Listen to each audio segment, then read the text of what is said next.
Voilà, donc voilà, on est au bout donc, de ces 3 interventions. Donc on va essayer de donc, laisser la parole au public. Mais avant ça, je voulais faire un petit lien entre l'intervention de Hadim et puis ce qui va arriver plus tôt. Donc on avait dit, Ousmane Sonko avait dit qu'il va sortir un livre Vision, donc celui qui vient d'être présenté par Hadim, mais qui n'est pas le programme de PASTEF. Parce que le programme PASTEF va arriver dans quelques semaines et c'est sur ce programme que nous allons surfer pour convaincre les Sénégalais. Parce qu'il y a du travail à faire dans cette manière de faire la politique. Dans nos échanges, parce que c'est le lien que je vais faire avec la deuxième partie qui est la programmation des actions qu'on va mettre en place à Lyon, enfin à Lyon, en Rhône-Alpes. Chaque fois on est aussi à Annemasse, etc. Donc voilà, il y a plein de choses à faire dans la région et justement le programme va être mis en place par le mouvement des cadres dont on parlait tout à l'heure Lahad, le mouvement des cadres qui aujourd'hui a recensé plus de 1200 personnes au travers de la France, des États-Unis, du Canada, etc. Donc 1200 cadres se sont inscrits dans le mouvement et c'est eux qui vont faire ce travail de synthèse de toutes les contributions qui ont été recueillies à travers le monde. Donc ce travail de synthèse est en train d'être fait et qui va aboutir à un programme résumé dans tous les pans de la société en termes de thématiques. Voilà. Donc le Kokotamit, peut-être que ce qu'on va faire, ça va peut-être être redondant, mais ça va nous permettre un peu de prendre les devants. Et une fois que le programme est sorti, à ce moment-là, on pourra affiner pour tout ce qu'on a mis en place pour la région. Voilà. C'est juste le lien que je voulais faire. Donc, la parole, on va la laisser au public pour intervenir sur les 3 thématiques, soit en termes de questions, soit en termes de contributions, soit en termes d'interrogations, soit en termes de tout ce que vous voulez par rapport à ce qui vient d'être fait. Par contre, comme pareil, il faut que nous nous fions. Donc, il y a des balles. Il y a waaw léegi da ngay présenté wu wax fa nga jógee bon xam nañ ñoo xam nañ ànd si nga jógee parce que wax naa ko léegi. waaw ma ne maa ngi leen di ziar du ma jël kàddu gi sans nuyu suñu jiit muy le président Ousmane Sonko xam naa Chérif dina ko yeggee damay juste fàttaliku loo xam ni xam naa Abdou da ko xaw a fàtte ñun bu ñuy faral di def genre jataay yi comme que dañ ne don de soi dañuy ñaan ku ci nekk làmb ci poosam daal di génne dara teg ko ci man tàmbalee ci man maa ngi benn 10 € bu ma waroon jëndee kebab mais dama ko ciy def.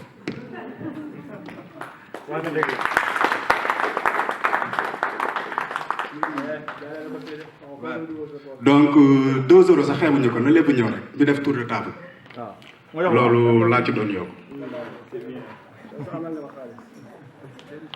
waaw jaajëf Faye jaajëf nañ Mbalo. salaamaaleykum maa ngi leen di nuyu yéen ñëpp di présenté wu man maa ngi tudd Ibrahima Blaise Diédhiou maa ngi Lyon nag depuis 28 ans maintenant on a fi yàgg booy soobee si waaw léegi man dama bëggoon joxe benn contribution par rapport ak présentation yi ma gis léegi yëpp. man nag je suis un vieux militant dama am passé politique doon militer si AJ/PADS bu Landing Savané am ci ay déceptions yu bëri yu tax ba affaire politique ma génn ci complètement Ousmane Sonko comme tout le monde bon j'ai vu ça monter en puissance gis naa li muy wax xawoon na ma intéressé na ma nii rek mais soruwuma ci xam nga nee nañu ku ndobin rey sa maam foo gis lu ñuul da ngay daw waaw. Et je vais vous dire personnellement ce qui m'a motivé à franchir le pas ci Pastef mooy toog naa daal benn jour gis sama grand Abdou Sonko moom ñi nekk Lyon xam nañu quand même que c'est quelqu'un qui a beaucoup fait pour la communauté qui s'est beaucoup investi vraiment de manière bénévole, de manière complètement désintéressée et sur l'organisation des différentes élections yi ñu fi musa am moom ak ñeneen ñoo xam ne nekk ñu fi tey ñoom grand Samba Gueye On les a vus vraiment s'intégrer en tant que société civile pour que ça se passe bien. Et donc, ce qui fait que, franchement, bi ma ko gisee moom mu engagé wu dugg ci dama ne ah waa ji kii kat man jub laa ko xamal ak intégrité ak détermination ak efficacité vraiment si loo xam ne dafa dem vers la communauté sénégalaise waaw moom jaaral na ma Ousmane Sonko man xamuma ko ci télé yi ak machin laa koy gis comme ñëpp waaye moom wóolu naa ko su fekkee jàpp na ci dara j'ai suffisamment confiance en lui pour venir mettre le coup de main là-dessus contribution nag bu gàtt laa bëggoon am parce que dañuy jëm ci ay élection yi muy le 29 février 2014 incha allah yal na yàlla def ñun ñëpp non 2019 24 février 2019 ah incha allah mooy dans 2 mois et demi yal na yàlla def ñu egg ci ñun ñëpp ci jàmm ñu ànd ci ak wër ak lépp ba jour boobu ñu mun satisfaire suñu devoir élection boobu ñu ngi élire un président de la République du Sénégal donc élection boobu ñi ciy nekk ñi ñu ciy woo mooy ñi ñu wax pour ñu tànn njiitu Sénégal ki nga xam ne dañ koy dënk avenir u Sénégal te ñi war a mun voter jour boobu mooy ñi nga xam ne première condition bi mooy am la nationalité sénégalaise. En tout cas daal li ñu xam mooy ñi nga xam ne am nañu nationalité sénégalaise incha allah le 24 février 2019 dinañ ñëw en tout cas joxe seen choix pour choisir ki nga xam ne moo nar a diriger la nation sénégalaise. C'est très important xam ngeen lu tax ma commencé ci affaire nationalité boobu parce que nationalité li koy déterminer c'est appartenir à une nation. Et qu'est-ce qu'une nation? Il y a 3 éléments qui fondent une nation. Les 3 éléments qui fondent une nation, c'est un territoire, c'est un peuple, c'est un État. Un territoire nu muy fonder nation mooy Sénégal ñun ñëpp xam nañu ay limites territoriales am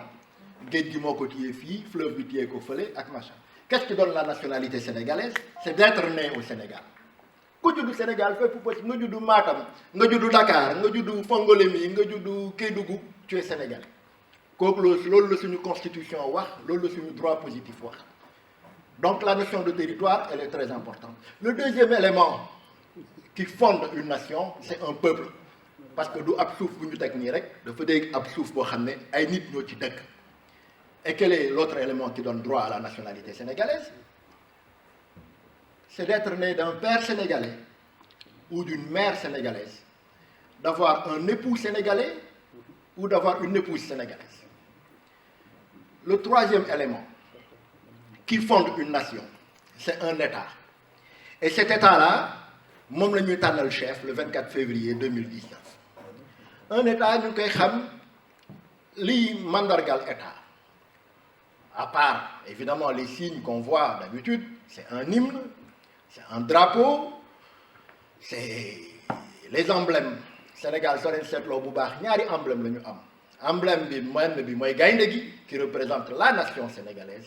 et vous verrez que dans l'administration on aura le baobab qui représente l'État sénégalais. L'État mooy li nga xam ne moom la ñu dënk toutes les fonctions régaliennes. Quelles sont les fonctions régaliennes de l'État?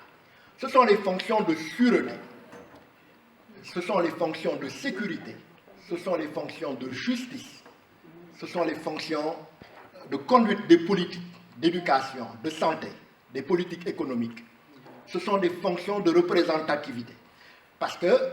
si nous avons par exemple Sénégal dafa bëgg am accord wala ak Nations Unies wala avec France wala machin, on est 15 millions de Sénégalais duñ ñu oo ñun 15 millions yëpp ñun ñëpp ñu ñëw signer kenn la ñuy jël muy dem signer ci suñu tur. muy le président de la République donc kooku tànn ko dafa di loo xam ne dafa am importance par rapport ak li nga xam ne les éléments qui constituent notre nation naka la koy sàmmee les éléments qui constituent notre nation le territoire dañ ko war a sàmm si ñetti fànn la sécurité nationale défendre l'intégrité de notre territoire ba ëllëg si biir keneen du ñëw bëgg ci am soxla wala ba ëllëg ci biir kenn jow ne man xaaj bi daal man ak samay gaa daal ñun ñoo ko moom léegi ñun ñooy gérer fii. Il y a la sûreté nationale. La sûreté nationale c'est quoi? C'est faire de sorte que ñi nekk ci état bi mun fa dund en sécurité ñu jël ko dënk ko police donc ko gendarmerie qui fait que tey xam nga ku nekk Balla Gaye tey su ko neexoon mu dem kër voisin am Géejawaay ànd ak rakkam ak ay kii am ne leen génn leen ma dugg gars yi génn leen ngeen génn mu dugg moom ak rakkam ak jabaram ak ay kii toog parce que man mii su ma fa fekkoon su ma nee génnal ma génn. waaw dañuy bañ de. ah dañuy bañ de. waaw dañuy bañ boobu dafa fekk ñu bëri mais li tax loolu amul Sénégal ba Macky Sall nekk ci palais bu foofu bëgg ñu sonal te kenn fekku ko fa génnal c'est que dañu am police am gendarmerie ba pare nangu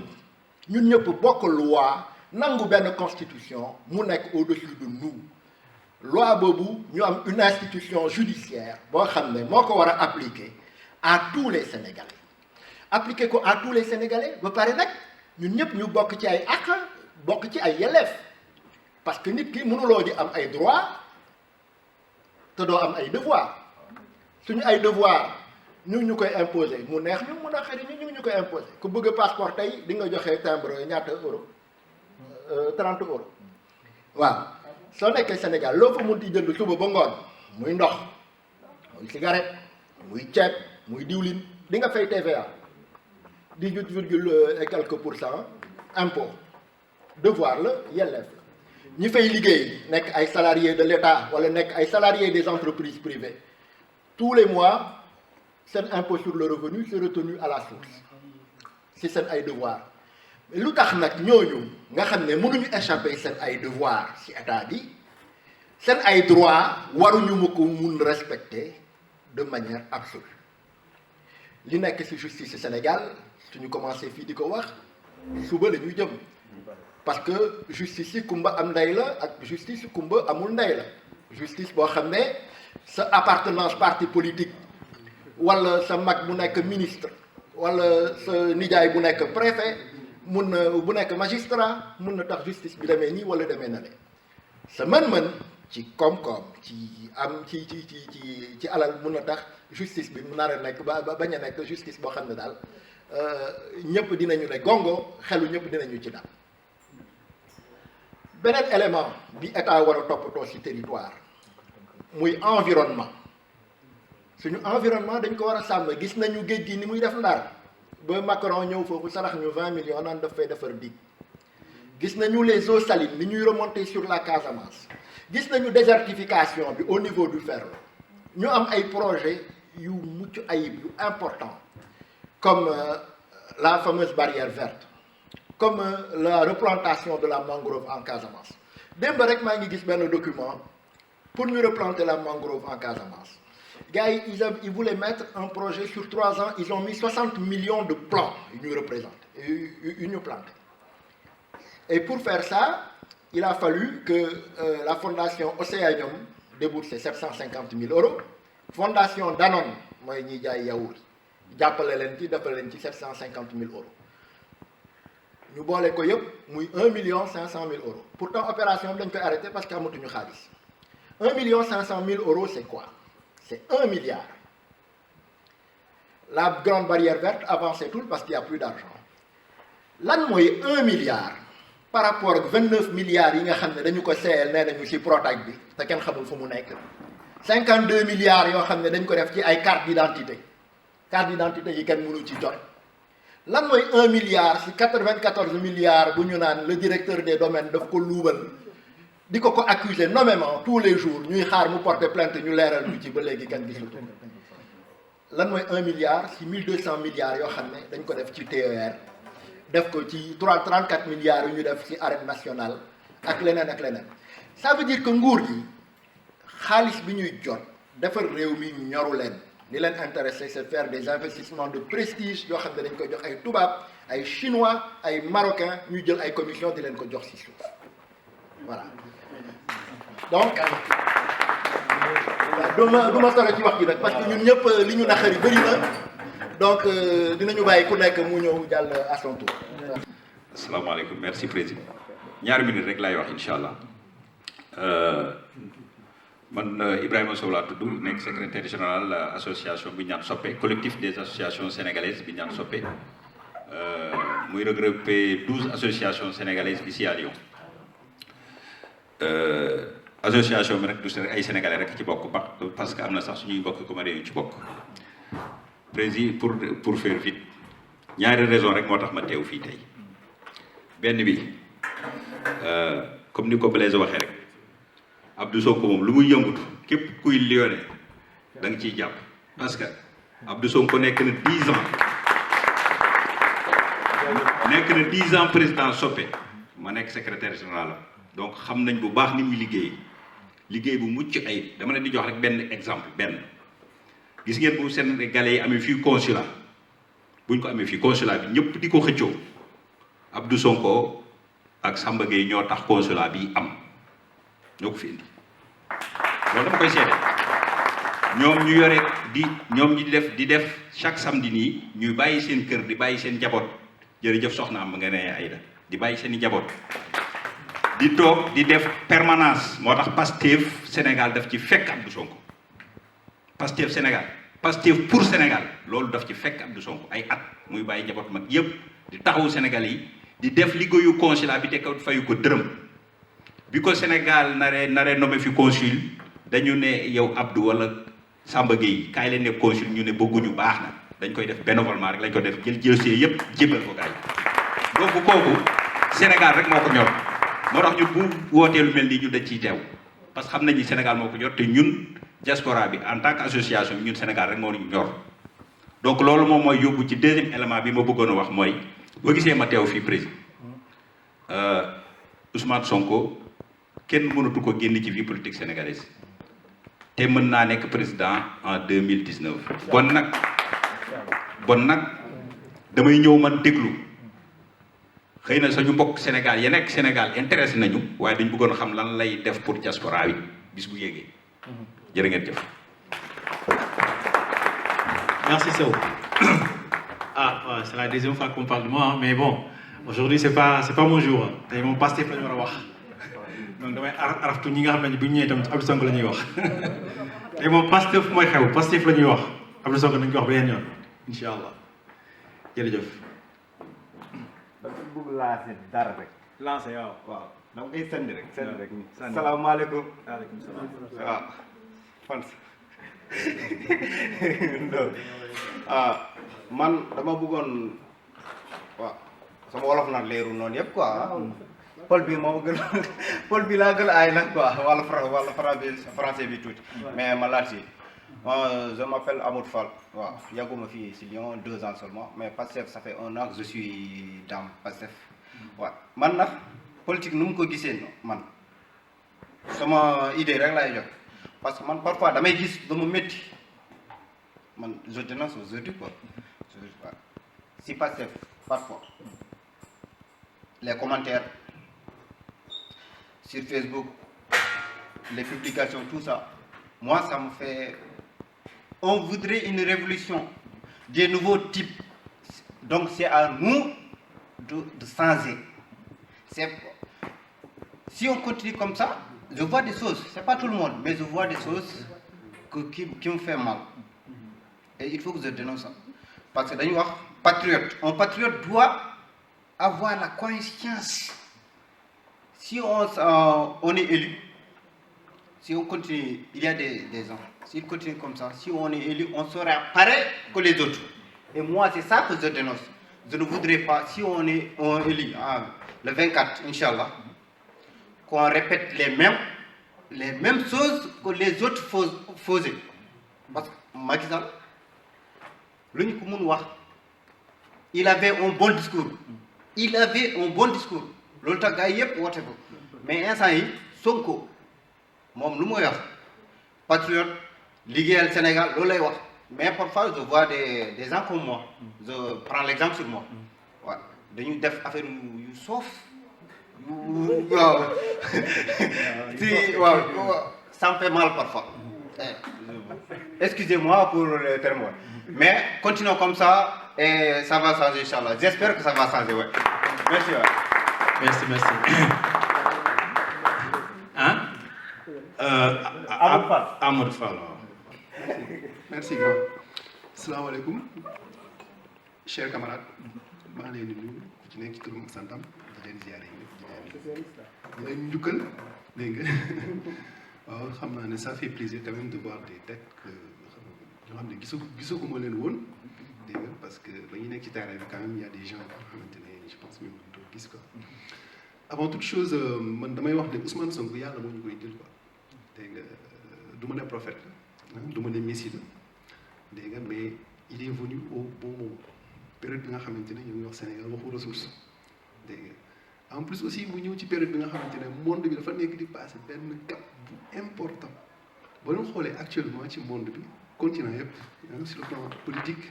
dafa ay mutations yi importantes moo nekk def ci monde bi dégg nga que ça soit aux États-Unis que ça soit en France dégg nga depuis 89 xam nga on a déclaré la mort des idéologies il y a plus d'idéologie politique dégg nga mën naa ne globaliste ça n'existe plus kenn mënut wax communisme kenn mënut wax capitalisme pur parce que néolibéralisme la ñuy dund dégg nga wala économie de marché nga xamante ne dañ koy mélanger un peu de socialisme comme en Chine mais Ousmane Sonko dafa ñëw pour ñu rompre ci idéologie importée dégg nga ñu créer suñu propre idéologie ñu réformer xam nga révolutionner notre façon de penser dégg nga ouvrage am bi boo ko xoolaatee ba ci biir benn genre révolution des esprits révolution surtout idéologique dégg nga te révolution boobu noonu moom il le dit souvent dans ses interventions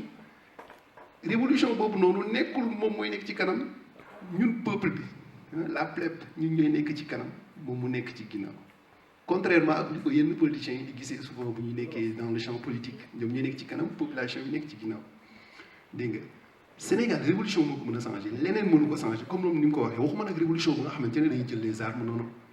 révolution surtout idéologique il faut ñu delluwaat suñu bopp parce que wax na ko benn jour xaw ma ndax yéen prêté ngeen ci attention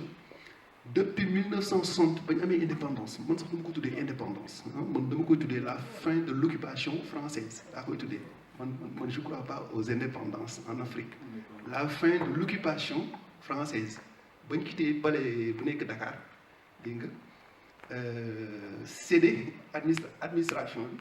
bi dégg nga man la fin de l'occupation laa ko tuddee ko dañ ko tuddee indépendance peut-être parce que jusqu'à présent on n'est pas indépendant on est contrôlé à distance dégg nga ñëpp xam nañu jarul ñu nekk fii di ko wax quoi xam nañ ne on n'est pas indépendant dégg nga donc man dama jàpp ne il faut ñu toog delluwaat ci suñu bopp wax ñun ñooy ñan ba tey tooguñu wax ñun ñooy ñan parce que sunu maam yi fi nekkoon am na ay institutions politiques yu ñu fi bàyyiwoon am na benn organisation sociale bu ñu fi bàyyiwoon tubaab ba ñu ñëwee déconstruire loolu lépp ba ñu ne jox nañu indépendance entre guillemets ñun toogaatuñ xalaat wax ban genre modèle lañ bëgg ban genre état parce que état bi ñu am c'est un état clé en main dégg nga du sax état bu xalaatee bi ci biir parce que boo gisee état yi nekk Europe fii c'est des états yi nga xamante ne ce sont des états qui sont faits depuis le Moyen-Âge dégg nga avec une existence de 1000 ans dégg nga France depuis Clovis ba tey mu ngi existé ñëpp xam nañu mais ñun suñu état clé en main la parce que Sénégal avant 1659 dégg nga ak Sénégal 1960 benn actuelle frontière yi ñu am ni actuellement du suñuy frontière naturelle il faut ñu xam ko dégg nga parce que boo xoolee population sénégalaise ils sont un peu écartelés entre plusieurs frontières da ngay dem Casamance da ngay gis ay Joola yi nekk Bissau Guinée nga dem dans le nord du Sénégal am na yu Tukulóor yu nekk Mauritanien dégg nga dem un peu au sud am nay Bambara yu nekk Malien de l'autre côté donc ñun ba tey tooguñ wax ban genre état lañ bëgg dégg nga maa ngi dégg sànq grand bi dox waxu nation mais li mu doon wax peut-être que man am na côté boo xam ne dama fay xaw a nuancer tuuti ko dégg nga sunu nation ba tey dañoo nekk di ko créer amaguñ nation en tant que tel am nañ état clé en main mais amaguñ benn nation bu solide dégg nga du ma jéem a guddal nag xam nga parce que xam naa am na sama yenn naataangoo yu bëgg a jël pouvoir bi ju bëgg a safi la dama xalaat jël pouvoir bi Sénégal quoi moo tax ñu bëgg a jël comment dirais-je parole bi mais man lu ma gëm man personnellement il faut Sénégal am révolution te révolution boobu noonu am nañ benn kenn bu nga xamante ne il sera le pasteur bu ma nee pasteur wax moom mooy nekk ci kanam troupeau bi nekk ci ginnaaw dégg nga waaw mooy suñu leader idéologique te Ousmane Sonko c'est la bonne personne parce que gëm na yàlla dégg nga jub na ay loxoom set na en plus ndaw la on a besoin de jeunesse je ne suis pas contre les vieux dégg nga mais Sénégal de 1960 ak Sénégal de 1990 du benn ak Sénégal de 2018 dégg nga te on doit penser à 2050 dégg nga Sénégal 2050 dañ ko war a xalaat waruñu sax xalaat ak Sénégal 2020 Sénégal 2050 la ñu war a xalaat dégg nga mooy loolu quoi maa ngi leen di ziar leen nuyu di jégalu ci diggante bi. jërëjëf président Ibou waaw donc il est 17h22 donc bu ñu bëggee consacrer du temps ci deuxième partie bi xaw ma ndax am na ñu bëgg waxaat Ndofène la bu fekkee am na ñu bëgg wax donc ñu bàyyi Ibou wax après ñu def benn résumé bu ndaw rek après ñu jàll ci deuxième partie bi yoo xam ne je pense c'est une partie qui est très importante aussi Ibou. kon maay tëj. waaw non maa ngi tëj de mën nga résumé sax. maa ngi résumé ngay wax résumé après ñu tëj. salaamaaleykum mais man dina gaaw Ibou Ndiaye laa tudd j'habite à Grenoble. li ma wax léegi bi ma xamee Pastef léegi ça fait juste le 7 novembre exactement la xam Pastef politique moom ñi ma xam su ne Ibou Ndiaye day def politique ne naan mënul ne c'est impossible mu ci waxtaan soirée ma jël dugg ci site les patriotes récupérer les coordonnées di nekk France inscrire en tant que sympathisant récupérer le WhatsApp de la personne concernée envoyer un message le lendemain j'étais dans les coups li ma bëgg wax mooy lan Ousmane Sonko wax na ko parti bi su naree évoluer ñun ñoo koy évoluer la Ousmane Sonko bi ngi liggéeyam waaye chacun de nous suñu joxewul et là li ñuy dese ci temps bëreetu 2 mois et demi ñun ñëpp dañoo war a doon ay Ousmane Sonko ku ci nekk ci ñoom kenn amul jot nag fii moom kenn amul jot surtout France daw rek fi ne waaye changer suñu dëkk bi dafa jot moo tax ñun ñëpp on doit aider Ousmane Sonko wax na ko nee na suñu déggee gars yi naan Ousmane Sonko day tiit ah ñun ñëpp na war a doon ku ci nekk benn Ousmane Sonko ku ci nekk woon na jóg ville bu mu nekk mu créé cellule Guédiawaye bu mu dëkk wala feneen mu créé cellule village bu mu nekk mu créé cellule jël compétence am parce que fii ay compétence kese la jël ko investir ko 2 mois et demi moo ñu dese ñu génne élection yi changé suñu dëkk avancé loolu la amoon na ko jaajëf très bien merci à Ibou je pense qu'on est arrivé à terme de la première partie sauf s'il y a d'autres interventions ou contributions ou questions extra Khadija waaw ak Chérif non Khadija dafa présenté waaye intervenir gul. non mais t'inquiète pas c'est juste une minute. une minute te lu ma bëggoon wax sax d'ailleurs Ndofène wax na lu si ëpp. c'est-à-dire que dafa am benn aspect bu ma amal solo comme on sait que les élections ça se gagne pas ci diaspora bi bu ma sañoon ku ci nekk mu jël benn travail boo xam ne da koy def par rapport ak Sénégal képp koo xam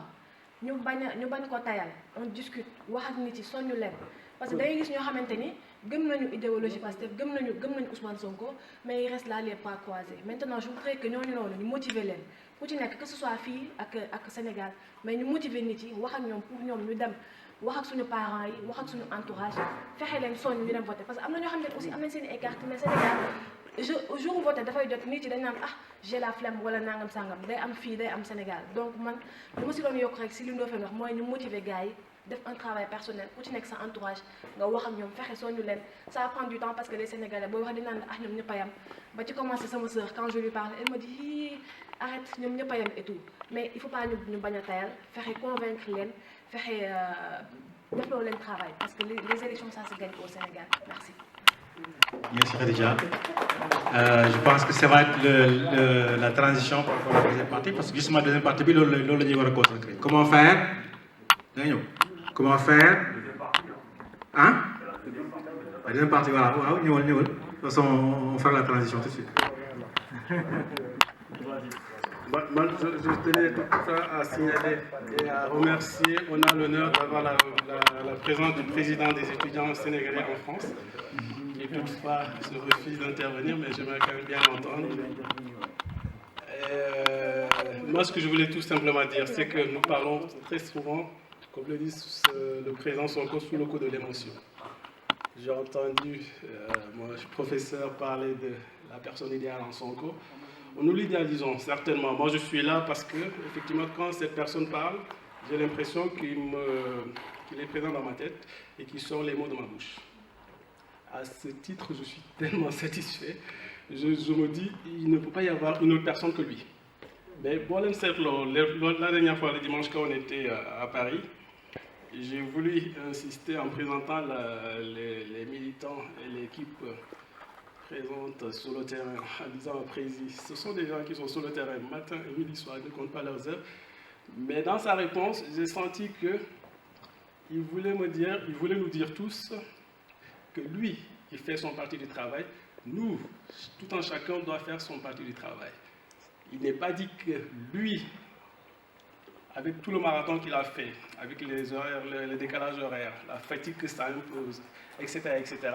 on se doit quelque part de dire, mine de rien, on est là sur le terrain, etc., comme si nous faisions beaucoup plus que lui. Non, il a voulu nous faire comprendre que PASTEF, ce n'est pas lui, PASTEF, c'est tout un chacun. Chacun s'approprie l'idéologie de PASTEF, chacun se considère comme étant Sonko lui-même, parce que moi, l'idée, c'est qu'il faudrait qu'il y ait des équivalences. Il ne faudrait pas que ça soit Ousmane Sonko tout simplement. Tout à l'heure, je me suis réjoui d'entendre So parler de mon grand frère comme étant une personne de qualité, comme d'autres, Blaise l'a dit. Et il y avait des choses que j'ignorais, comme quoi il avait œuvré pour le consulat pour la présence du consulat à Lyon, comme quoi cette personne est tellement modeste qu'il ne dit pas tout. Moi-même, j'ai fait en sorte qu'il soit là. Alors, je me suis présenté sur lui pour dire que, grand, le travail en Auvergne, on a besoin de toi, sans savoir tous les détails que vous venez de me soulever. Ce que je voulais dire par ici, c'est que PASTEF, c'est Thiam, c'est Goudiaby, c'est Ndiaye, c'est tout un chacun au même titre que Sonko. Nous avons besoin de personnalités intelligentes, très averties en connaissance des institutions, mais aussi des personnes de compétences. Comme il l'a dit, il a besoin de personnes de compétences pour être avec lui. Donc, il ne faudrait pas être timide à dire que maintenant je veux travailler dans l'ombre, comme le dit souvent le professeur Mbaye, comme Khadija, des gens de qualité qui voudraient se mettre à l'ombre, alors que PASTEF, c'est la qualité et la compétence qu'il faut. C'est aussi simple que ça. Il ne s'agit pas de prendre la place d'un tel, il ne s'agit pas de se faire des coudes pour avoir une... On n'en a rien à faire de cela. Le Sénégal a besoin de personnalités de qualité, de jeunesse comme Sonko. Comme il le dit, nous ne sommes pas là pour nous-mêmes. Notre génération, nous travaillons pour des générations qui viennent, nos enfants et nos petits-enfants. Nous sommes tous vieux. À peine 30 ans, tu ne te vas pas te projeter pour dire que dans 15-20 ans, parce que le travail qui s'est fait aujourd'hui, c'est pour dans les 20 ans, 30 ans qui viennent. Donc, par conséquent, tu n'y fais pas propre partie de ce projet-là. Tu te projettes pour les générations qui viennent. C'est comme ça qu'on bâtit une nation. Une nation se bâtit avec des fondements d'aujourd'hui pour des générations futures. On est en France, vous savez qui connaît la Révolution française, qui connaît comment est construit ce pays. Et les institutions sont là, quels que soient les gouvernements qui viennent, quels que soient les membres du gouvernement qui viennent, ils trouvent les institutions qui sont fortes, qui font que tout un chacun est obligé de s'y aligner. Et le Sénégal a besoin donc de personnalités, de qualités qui vont construire les bases d'une nation forte et aussi d'un développement qui aura profité nos enfants, mais surtout nos petits-enfants. Donc, Sonko a ce projet-là. C'est pour ça que je dis que les jeunes étudiants d'aujourd'hui, la jeunesse du Sénégal d'aujourd'hui, ayez l'audace, c'est une question de culot, de dire que je veux me mettre en retrait, je vais laisser Sonko. Il n'y a pas que Sonko. Tout un chacun doit se prétendre être Sonko. Tout un chacun doit avoir la proposition des idées et aussi la proposition de ses compétences pour le service du Sénégal. C'est tout ce que je voulais dire, tout simplement. Merci.